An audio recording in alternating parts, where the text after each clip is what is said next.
Let's keep the girls away from Chris Oh, Brown. come on, Danny. That's not even cool, bro. Come on. I'm sorry.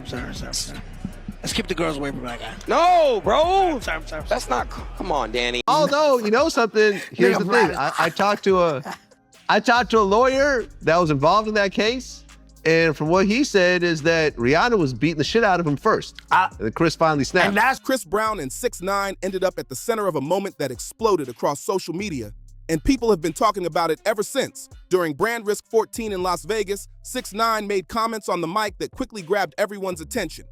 Brown didn't appear to ignore the situation, and the tense atmosphere had the entire venue watching every move.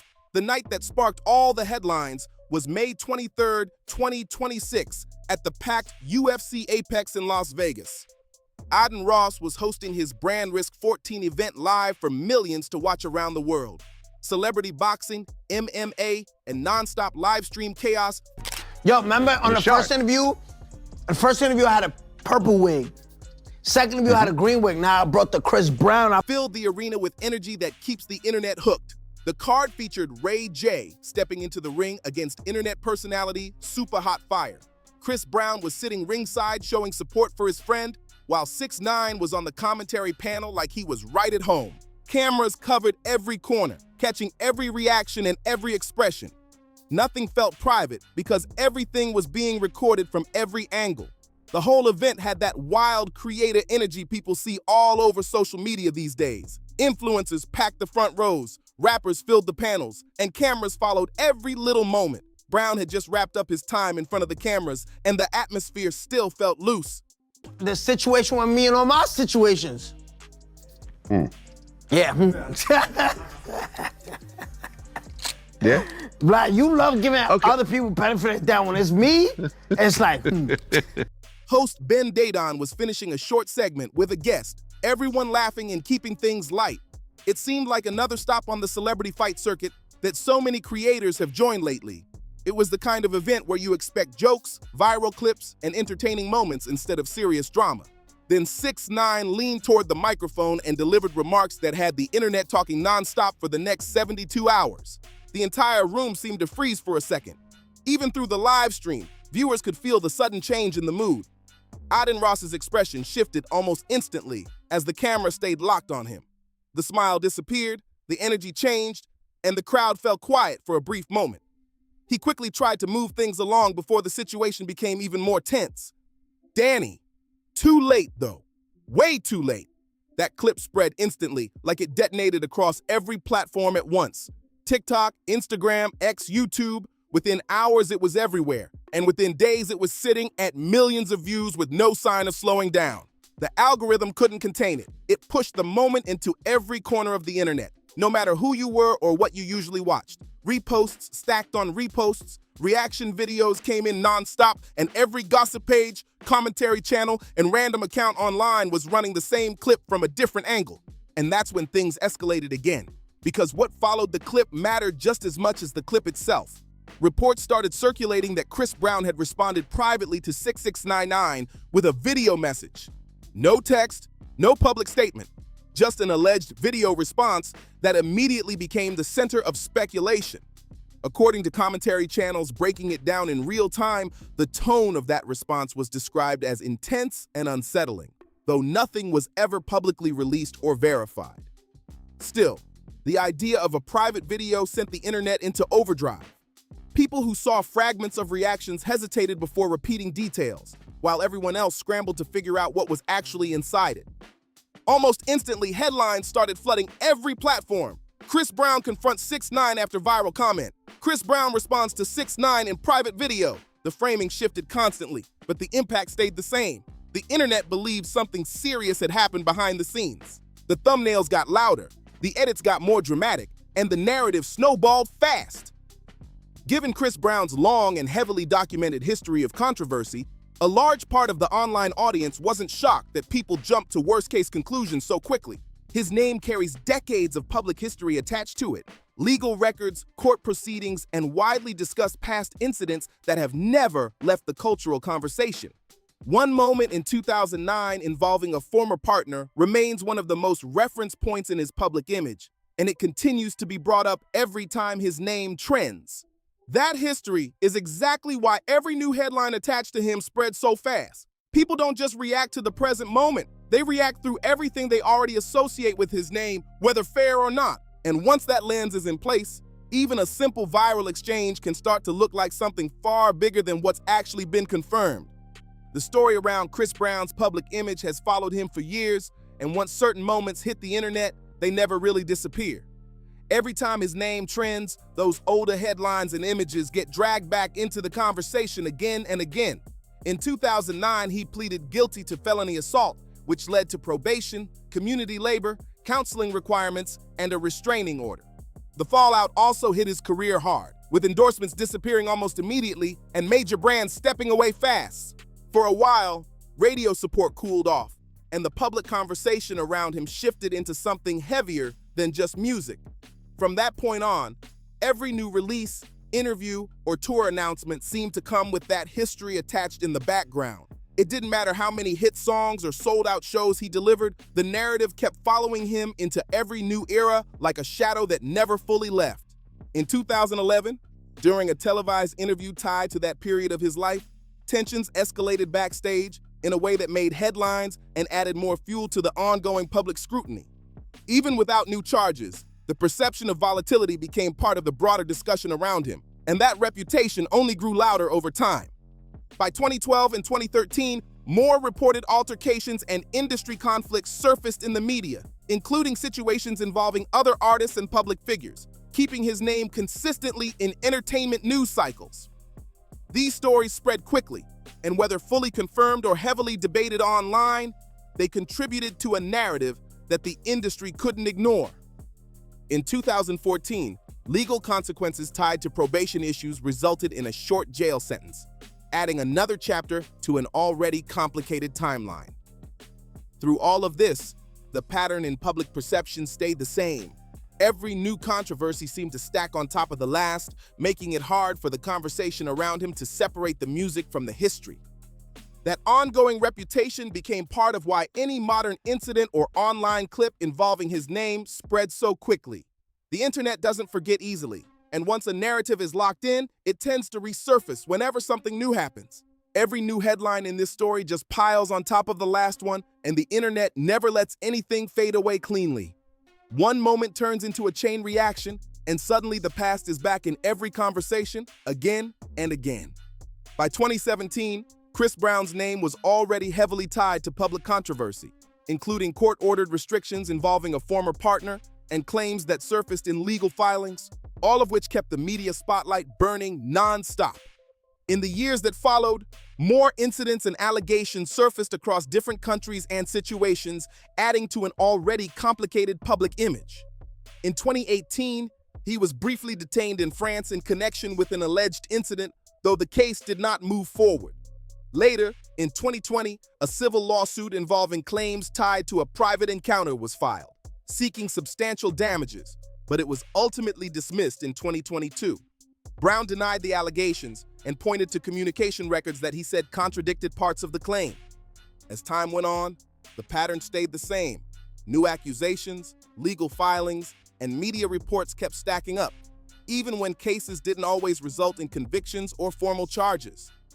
In more recent years, additional legal disputes overseas added another layer, including an ongoing case in the UK involving a serious allegation tied to an alleged nightclub incident, which has remained active in the courts with a trial date set for 2026. While the legal process is still unfolding, the headlines alone have kept his name circulating in a constant cycle of controversy. Despite all of this, he has still continued performing and touring, but every appearance comes with that history sitting in the background like a shadow that never fully leaves the frame. And that's the same public perception that made the 6ix9ine situation explode the way it did online.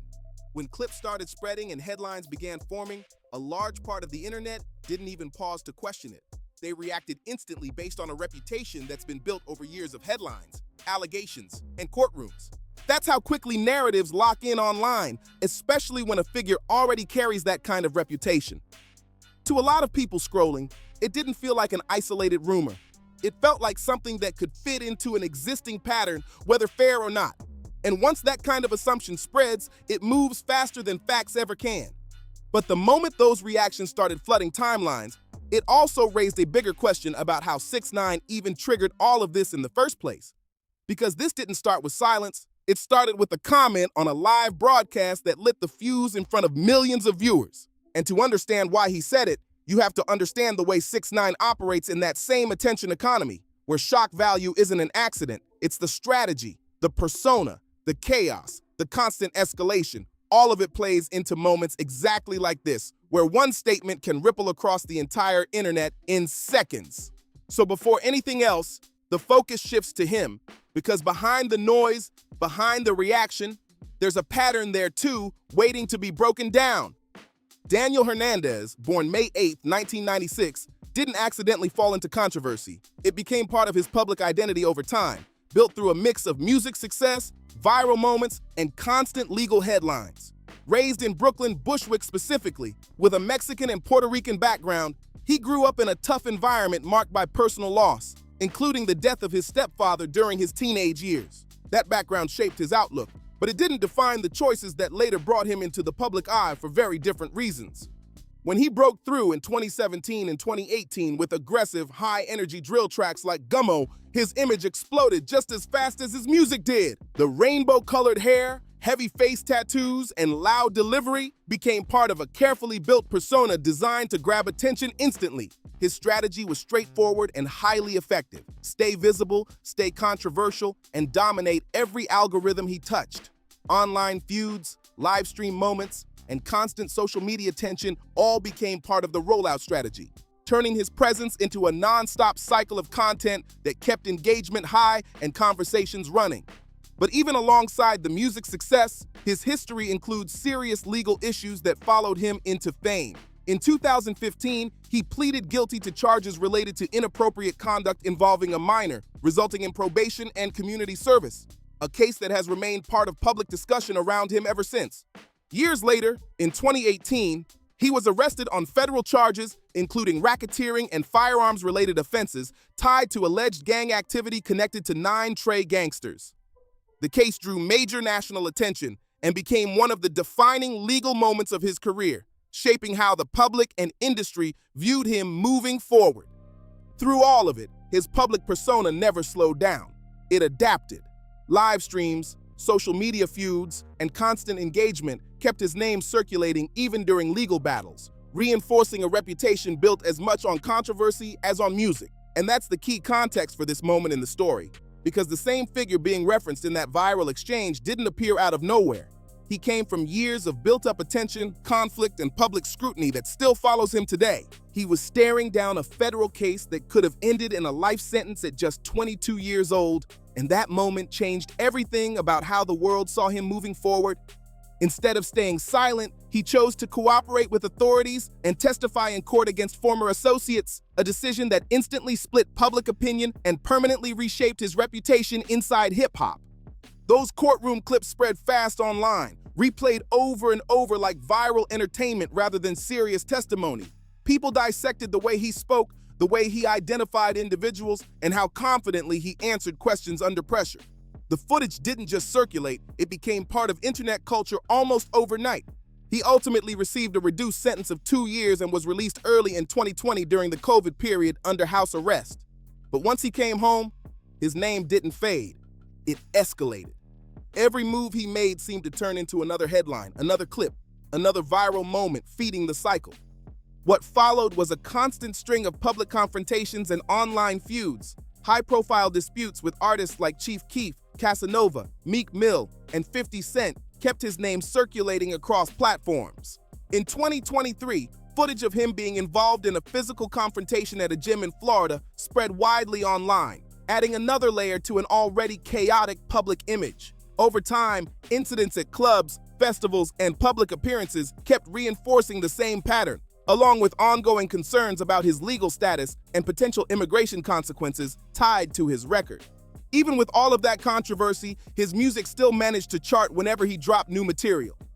But the perception inside much of hip-hop shifted heavily, with many viewing him more as a viral personality than a respected artist. The attention didn't disappear. It just changed form, driven more by curiosity and controversy than admiration or influence. But the biggest twist in this story isn't just what happened after his release, it's what happened before the brand risk 14 moment ever took place. Before May 2026, Chris Brown and 6ix9ine were not publicly locked in any kind of feud. In fact, there was a period where they actually collaborated, including a joint track and music video released in 2020 where both appeared together on screen. At the time, Brown had shown support for him publicly, even as parts of the industry distanced themselves due to his legal history. That decision sparked criticism from some fans who questioned why Brown would align himself with someone so polarizing at that moment in time. Social media interactions and public posts suggested at least a working relationship and possibly mutual respect between them. So when Brand Risk 14 happened, it didn't come off as the end of a long-running rivalry. It hit more like a sudden break in a relationship that wasn't expected to turn hostile. A moment that flipped fast, on camera, in front of millions without warning.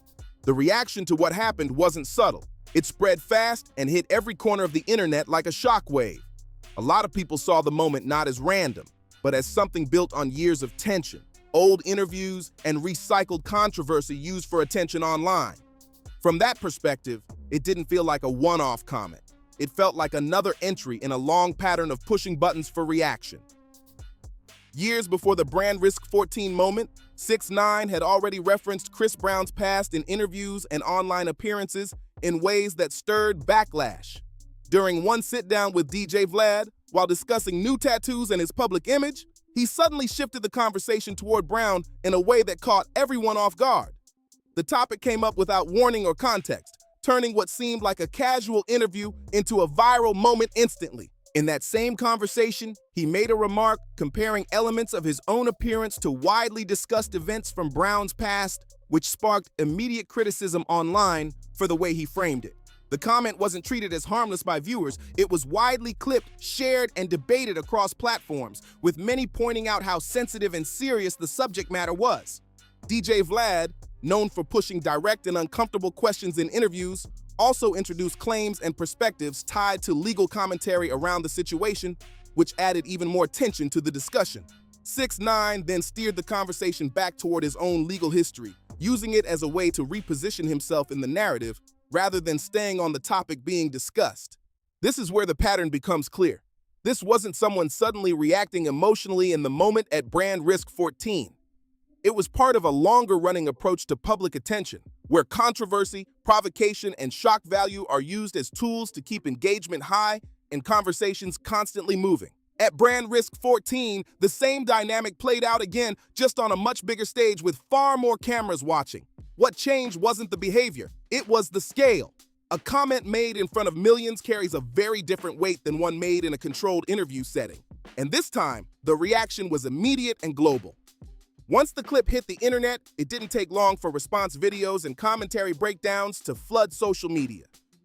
People close to the situation described the atmosphere shifting quickly behind the scenes, with conversations turning serious as both sides reacted to what had just been said on a live broadcast. What started as another viral moment instantly escalated into something that felt heavier than internet drama. The tone changed fast, and suddenly, what looked like entertainment began to feel unpredictable, as both camps realized how quickly things were spiraling out of control.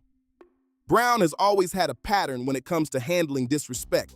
He doesn't really engage in public back and forth the way a lot of celebrities do. He doesn't rely on tweets, he doesn't drop diss tracks, and he doesn't turn every situation into an online spectacle. Instead, the way people describe it is that he tends to address things privately, away from the public noise and comment sections. That idea is what made this whole situation explode even more online, because the moment people heard private video, the internet filled in the blanks with the most extreme version possible.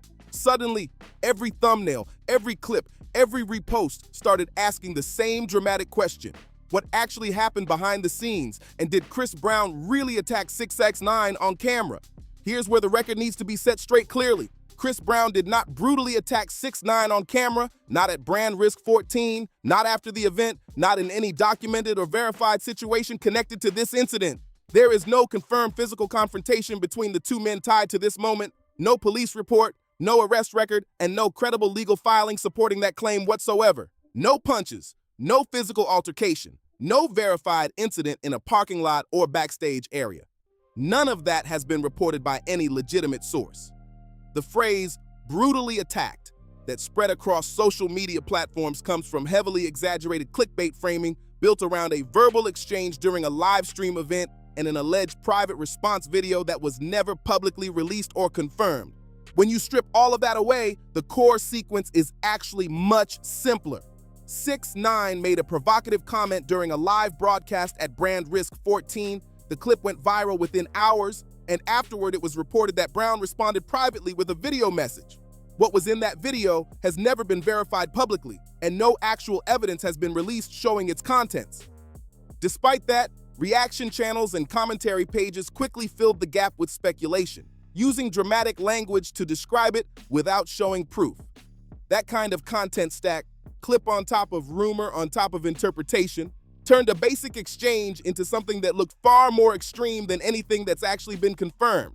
And that's where the distortion happens. A live-streamed verbal moment gets clipped, reposted, and reframed. Then an unverified private response gets added on top, and suddenly the story starts looking like something it isn't.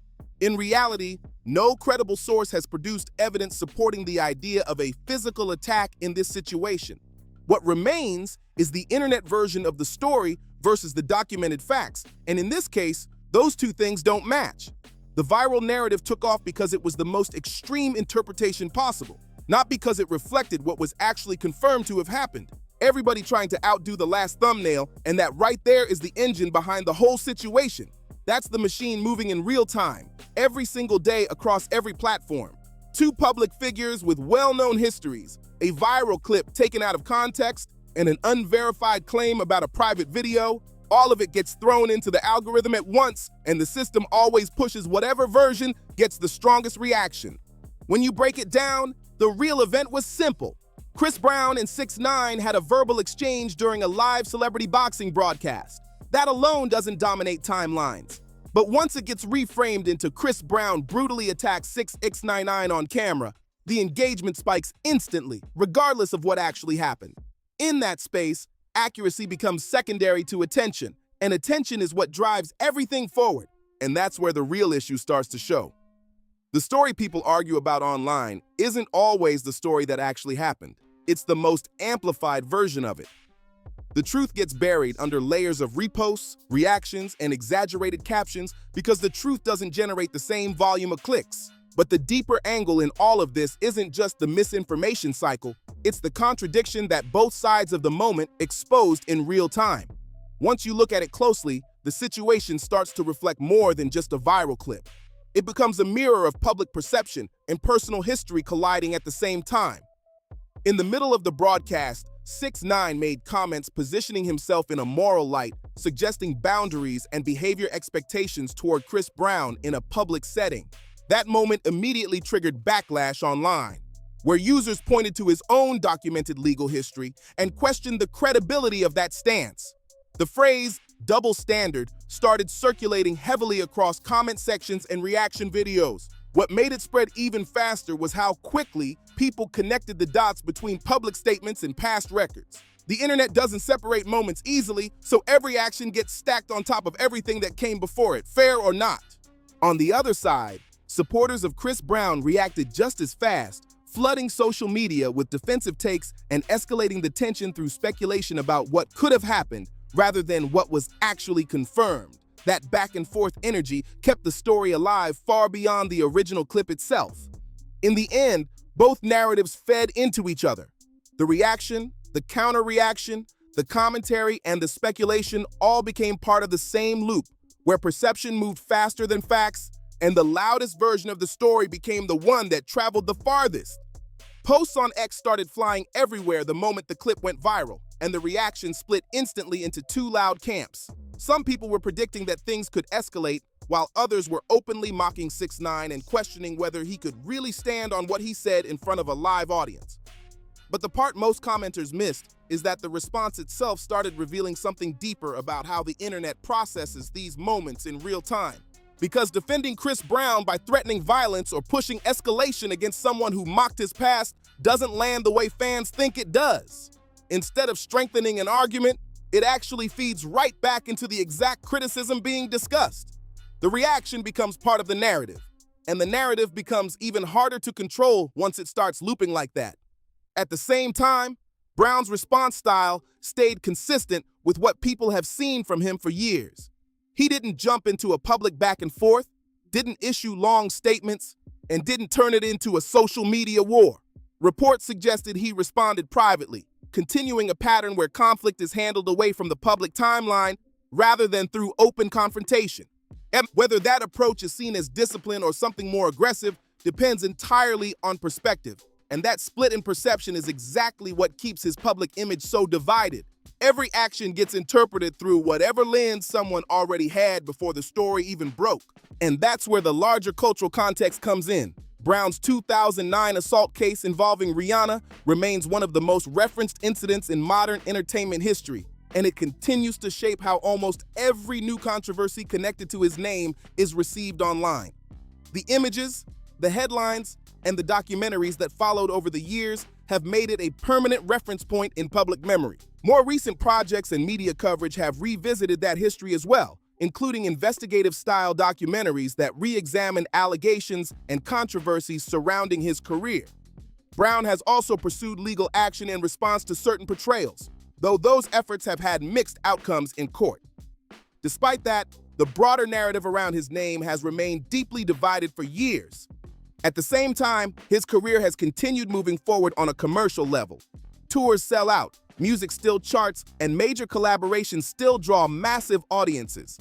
Even with boycott calls and ongoing criticism, the industry response and fan base reaction remains split between separation of art and artist versus refusal to overlook past actions. That division is exactly why every new viral moment involving his name spreads so fast. It doesn't land in a neutral space. It lands in an already polarized environment where every clip immediately becomes a debate, and every debate turns into another cycle of headlines, reactions, and reinterpretations. 6ix9ine doesn't have the same commercial safety net as Chris Brown, but in the attention economy, he's got something almost just as powerful: constant visibility built through controversy and shock value. His whole public presence has been shaped around moments that spike attention, even if they come from chaos or backlash. From that perspective, his appearance at Brand Risk 14 was never about analysis or commentary on the event itself. It was about creating a moment that would travel far beyond the live stream, and that's exactly what happened. A single comment ended up generating more discussion than the fights on the actual card, even though the fighters themselves had spent weeks training for their matchups. In a matter of seconds, the spotlight shifted away from the competition and locked onto him instead. That imbalance has been part of his entire career strategy: generate reactions, push boundaries, and stay in the center of the conversation, no matter what the original event is supposed to be about. And in this case, it worked exactly as designed. The clip spread instantly, and the narrative grew far beyond the stage it came from. At the same time, both 6ix9ine and Chris Brown sit inside a much larger contradiction that has followed them for years. Both are undeniably successful in their own lanes. Both have massive audiences, and both also carry long-standing controversies that continue to shape how the public interprets everything they do. And in a culture where discussions around violence, accountability, and redemption never really reach a shared conclusion, every new moment just reopens the same debates. Social media amplifies all of it at once: the entertainment, the outrage, the speculation. But the real-world consequences behind those reactions don't disappear when the timeline moves on. Even if a clip goes viral for a day or a week, life continues outside of it, and the people involved eventually step back into reality after the noise fades. As of early June 2026, there has been no verified escalation between the two following the Brand Risk 14 moment. No confirmed physical confrontation, no new legal filings tied directly to this incident, no diss tracks, and no official interviews expanding the situation further. What remains is strictly online discussion, commentary, and interpretation rather than anything formally documented or legally acted upon. And like most viral stories, the internet eventually shifts its focus. The algorithm moves on, the headlines rotate, and a new controversy takes its place in the feed. The cycle resets again, just like it always does. But the bigger question this situation leaves behind doesn't disappear with the trending topic. When public figures with deeply complicated histories point fingers at each other in front of millions, the audience is left trying to assign sides in a situation that isn't built for clean conclusions. And maybe that's the only honest answer in moments like this. There isn't a clear winner to root for, only a reflection of how fast narratives form, spread, and collapse in real time. What looked like a massive confrontation online ends up being something much smaller in confirmed reality. No physical attack, no verified clash, just words, reactions, and an alleged private response that never fully entered the public record. Just another cycle in a system that turns attention into storylines, and storylines into something far bigger than what actually happened. Danny, too late though, way too late. That clip spread instantly, like it detonated across every platform at once. TikTok, Instagram, X, YouTube. Within hours, it was everywhere. And within days, it was sitting at millions of views with no sign of slowing down. The algorithm couldn't contain it. It pushed the moment into every corner of the internet, no matter who you were or what you usually watched. Reposts stacked on reposts. Reaction videos came in non-stop, and every gossip page, commentary channel, and random account online was running the same clip from a different angle. And that's when things escalated again, because what followed the clip mattered just as much as the clip itself. Reports started circulating that Chris Brown had responded privately to 6ix9ine with a video message. No text, no public statement, just an alleged video response that immediately became the center of speculation. According to commentary channels breaking it down in real time, the tone of that response was described as intense and unsettling, though nothing was ever publicly released or verified. Still, the idea of a private video sent the internet into overdrive. People who saw fragments of reactions hesitated before repeating details, while everyone else scrambled to figure out what was actually inside it. Almost instantly, headlines started flooding every platform. Chris Brown confronts 6ix9ine after viral comment. Chris Brown responds to 6ix9ine in private video. The framing shifted constantly, but the impact stayed the same. The internet believed something serious had happened behind the scenes. The thumbnails got louder, the edits got more dramatic, and the narrative snowballed fast. Given Chris Brown's long and heavily documented history of controversy, a large part of the online audience wasn't shocked that people jumped to worst-case conclusions so quickly. His name carries decades of public history attached to it, legal records, court proceedings, and widely discussed past incidents that have never left the cultural conversation. One moment in 2009 involving a former partner remains one of the most referenced points in his public image, and it continues to be brought up every time his name trends. That history is exactly why every new headline attached to him spreads so fast. People don't just react to the present moment.